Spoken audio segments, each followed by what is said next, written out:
These are the supplies I will be using for this tutorial. Of course, you can use any colors you'd like, but these are the ones that I chose. As you can see, I'm using very many colors. This will add to the springy effect of the nail look. I'm also using studs, which are optional, and of course you'll need some tape. To start off, I'm painting my nails a base coat to protect them. And I'm taping the base of my nails as well as a few millimeters away from the tip with a thinner strip. So I'm going to start by painting my nails with 2 consecutive coats of polish. You don't want to wait for the first coat to dry because you need to take the tape off as soon as you're finished. Otherwise, it will pull off the dried polish and mess up the cutout design.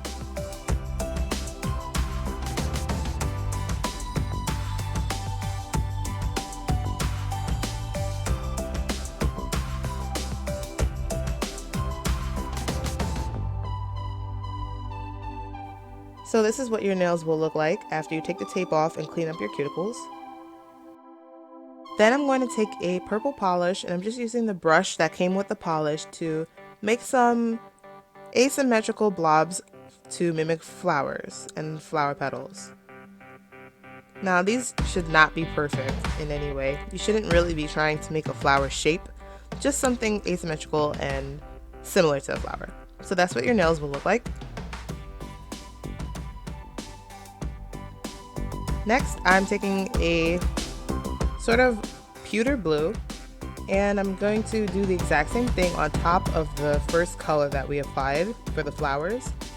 But of course you don't want to cover up the color entirely, so you definitely want to leave some of that showing, and that's what your nails will look like afterward. Then I am doing the same thing yet again with more of a lavender color, but I'm not doing as much.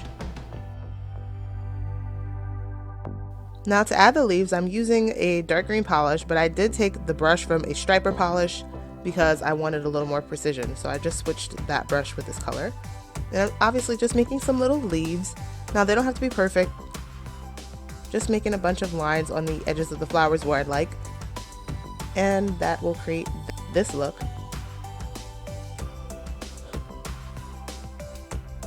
So I'm also going to take that same color and create some sort of stems and just place those where there's space, not very many.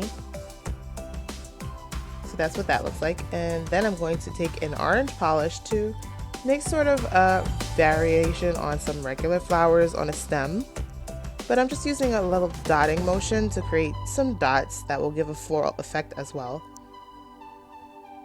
And that's that.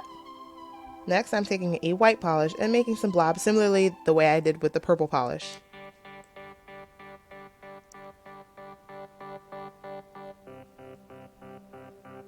And then I'm going to take that green again, and I'm just creating some dots in the center of that white.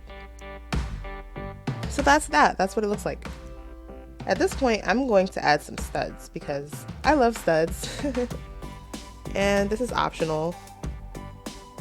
But that's pretty much the finished look, and thanks so much for watching. I hope this tutorial was helpful. Don't forget to comment, rate, and subscribe, and I'll catch you in my next vid.